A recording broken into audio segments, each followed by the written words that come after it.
నమస్తే, welcome to Leo. మనతో ఉన్నారు సీనియర్ జర్నలిస్ట్ హేమసుందర్ గారు. సార్ నమస్తే. నమస్తే అండి. సార్, నయనతార విడాకులు తీసుకుంది అనేటువంటి వార్త మాత్రం ఇప్పుడు సోషల్ మీడియాలో తెగ సర్క్యులేట్ అవుతుంది. సో వాస్తవానికి పిల్లలు ఉన్నారని, ఆ పిల్లలు కొంత వివాదంలోనే జరుగుతున్న సంగతి అందరికీ తెలిసిందే. సో మొత్తానికి నయనతార నిజంగా విడాకులు తీసుకుందా లేదా? ఎందుకంటే పోస్ట్ కూడా డిలీట్ చేసినట్టు కనిపిస్తుంది. విడాకులు ఆవిడ తీసుకోదుగా, కోర్టు ఇవ్వాలి కాబట్టి ఇంకా తీసుకోవాలా. అప్లై చేసింది అనుకోవచ్చు అంటారా? అప్లై చేసిందంటే ఆవిడ ఏదో పోస్ట్ పెట్టిందండి, అది పోస్ట్ పెట్టి డిలీట్ చేయడంతో మన వాళ్ళు తెలివిగా ఉంటారు, చాలా తెలివిగా ఉంటారు. చూడంగానే రాగానే స్క్రీన్ షాట్ తీసేసి దాచుకున్నారు. అది వైరల్ అవుతుంది ఇప్పుడు. దాంతో ఈ వార్త కాడ ఇక వైరల్ అవుతుంది.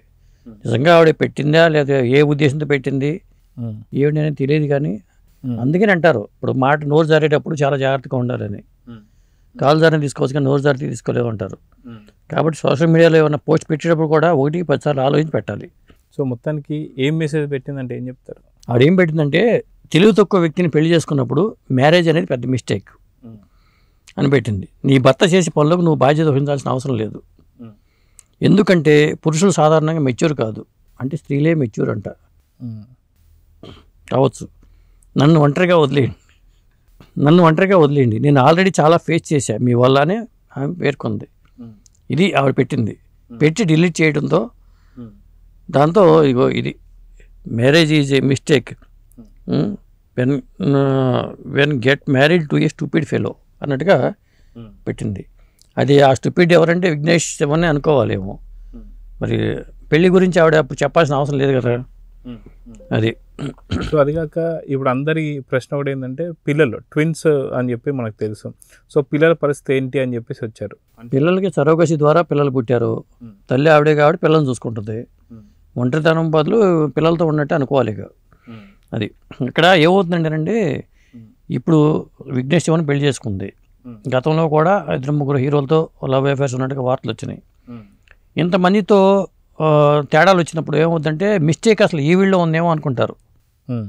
ఇప్పుడు ఆవిడ మిస్టేక్ల గురించి మాట్లాడుతుంది కానీ జనరల్గా ఇంతమందితో తేడాలు వచ్చినప్పుడు నువ్వు ఎక్కడ ఇమ్మడలేకపోతున్నావేమో అనేది కదా.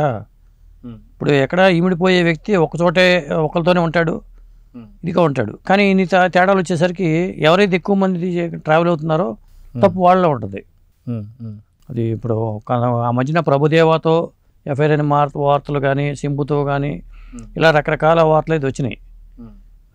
మళ్ళీ తర్వాత విడిపోవడం, విఘ్నేష్ శివన్తో పెళ్లి చేసుకోవడం, చాలా హ్యాపీగా ఉన్నట్టు కేరళ వెళ్ళటం, ఇవన్నీ రకరకాల వార్తలు అయితే వచ్చినాయి అప్పట్లో. ఏదేమైనా సినిమా వాళ్ళ విషయంలో ఏది జరిగినా భూతత్వంలో చూస్తారండి.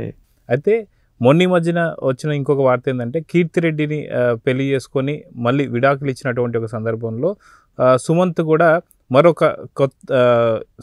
మరొక హీరోయిన్ పెళ్లి చేసుకోబోతున్నట్టు వార్తలు వచ్చాయి. అవే కాకుండా టాలీవుడ్లో కాదు, ప్రతి బాలీవుడ్ కావచ్చు, ప్రతి దాంట్లో కూడా ఈ యొక్క వార్తలు అయితే ఉన్నాయి. ఆమిర్ ఖాన్ కావచ్చు, ఏఆర్ రెహమాన్ గారు కావచ్చు, అదేవిధంగా ధనుష్ కావచ్చు, నాగ చైతన్య కావచ్చు. సో సినీ ఇండస్ట్రీలోనే ఇది జరుగుతుంది కాదు, ప్రతి చోట ఉంది. కానీ సెలబ్రిటీలు కాబట్టి మా పేర్లు బయటకు వస్తున్నాయని చెప్పి అంటున్నారు. మీరేమంటారు? అంటే ఇప్పుడు మీరు చెప్పినట్టుగా ఈ లిస్ట్ అంతా పెడితే ప్రతి ఒక్కరు కనిపిస్తారు. కనిపించిన హీరోలు కూడా చాలామంది ఉన్నారు, పెళ్లి దాకా వెళ్ళి ఆగిపోయిన వాళ్ళు ఉన్నారు. కీర్తి రెడ్డి విషయంలో సుమంత్ వార్త వచ్చింది ఈ మధ్యన, మృణాల్ ఠాకూర్తో తిరుగుతున్నాడు, లేకపోతే పెళ్లి చేసుకోబోతున్నాడు, లివింగ్ రిలేషన్షిప్ అని వస్తే ఆయన ఖండించాడు. అలా బయటకు వచ్చి వెంటనే చెప్పగలగడం కూడా గొప్ప విషయం చెప్పాలి. ఆయన ఇదంతా అబద్ధమే అని చెప్పేశాడు. అసలు మనం కూడా అందదు అది. మృణాల్ ఠాకూర్ లాంటి మనిషి సుమంత్తో సీతారామం కలిసి చేశారు అనుకోండి, కానీ అక్కడ కనెక్ట్ అయిపోయింది అని వార్తలు రాయడం కూడా తొందరపడి చర్య అవుతుంది.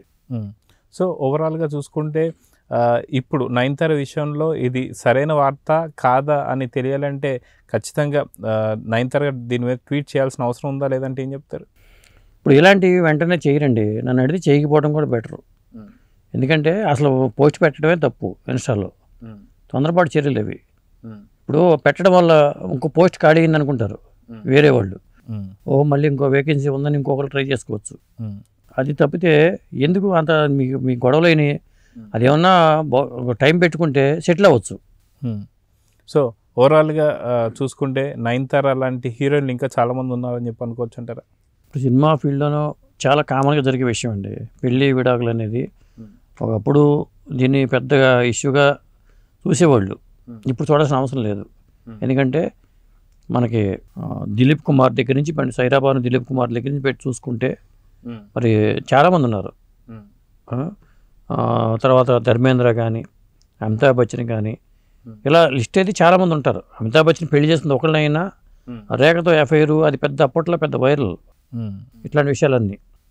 కాబట్టి అప్పటి పెద్ద సంచలనంగా మాట్లాడుకునేవాళ్ళు. ఇప్పుడు దీన్ని పెద్ద సంచలనంగా మాట్లాడుకోవాల్సిన అవసరమే లేదంట నేను. ఎందుకంటే సినిమాల్లో ఎలా ఉన్నారో బయట అంతకన్నా ఎక్కువగా ఉన్నాయి. కాబట్టి వీళ్ళు సెలబ్రిటీలు కావటం వల్ల మనం మాట్లాడుకోవాల్సి వస్తుంది, అంతే తేడా. సో చూద్దాం సార్, ఖచ్చితంగా ఏదైతే నయనతార పెట్టిన పోస్ట్ ఎంతవరకు కరెక్ట్ అనేది కాలమే నిర్ణయిస్తుంది. సో చూద్దాం జరగబోతుందో. నమస్తే. నమస్తే అండి.